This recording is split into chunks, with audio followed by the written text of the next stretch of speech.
ఏంటమ్మా ఇండియా వెళ్ళాక ఒక్క వీడియో కూడా రాలేదు? ఈరోజు వీకెండ్ కదా, స్పెషల్ ఏం చేస్తున్నావు? కోనేం వేపుడు చేస్తున్నాను నాన్న. నేను 1/2 కేజీ కోనేం చేప తీసుకున్నాను.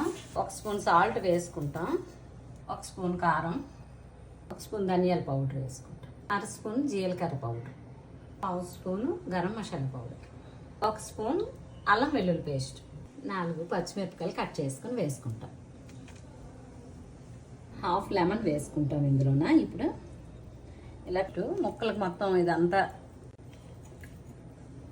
ఇలా అంటినట్టు కలిపేసుకొని ఒక్కొక్క ముక్క ఉంచుకుంటాం. ఇలా జాగ్రత్తగా ముక్కలన్నిటికీ అంటేటట్టు చూసుకోవాలి మనం. ఈ ఉప్పు, కారం, ఈ ధనియాల పౌడరు అన్నీ, అల్లం వెల్లుల్లి పేస్టు, కొంచెం ఆయిల్ కూడా వేసుకుంటాము మనం మ్యారినేట్ చేసేటప్పుడు. పసుపు కొంచెం వేసుకుంటాం. ఇప్పుడు గుప్పిడి కరివేపాకు వేసుకొని అంతా బాగా మిక్స్ చేసుకుందాం. ఇప్పుడు చేప ముక్కలకి బాగా మసాలా పట్టినట్టు అలా బాగా కలుపుకొని చక్కగా మనం ఉంచేసుకుంటాం. ఒక్క 15 నిమిషాల తర్వాత వీటిని రేక్ మీద ఫ్రై చేసుకుంటే చాలా బాగా వస్తాయి. ఓకే, మనం స్టవ్ పై పెనం పెట్టుకొని స్టవ్ వెలిగించుకుంటాం. కాస్త ఆయిల్ వేసుకుందాం.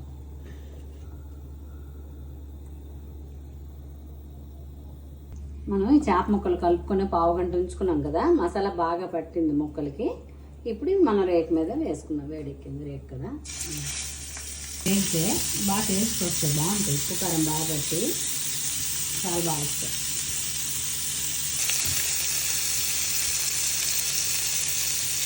బాగా వేగించా మనం తిరగలు వేసుకోవాలి. ఇటువైపు కూడా బాగా వేగించుకోవాలి. ఇదేంటంటే స్టూడెంట్స్కి, బ్యాచిలర్స్కి చాలా ఈజీ రెసిపీ ఇది. బాగా 2 వైపులు ఇలా ఎర్రగా వేగిన తర్వాత మనం స్టవ్ ఆపేసుకొని సర్వ్ చేసుకోవాలి. అయిపోయింది. ఇప్పుడు మనం బౌల్లో తీసుకొని భోజనంలో సర్వ్ చేసుకుంటే సూపర్ కోనేం చేప ఫ్రై రెడీ. ఈ ఫిష్ స్టార్టర్లో కూడా తినొచ్చు, అన్నంలో రసం వేసుకుని కూడా తింటే చాలా బాగుంటుంది. చేప ముక్క ఇలా తీసుకొని రైస్లో ఇలా కలుపుకొని ఇలా తింటే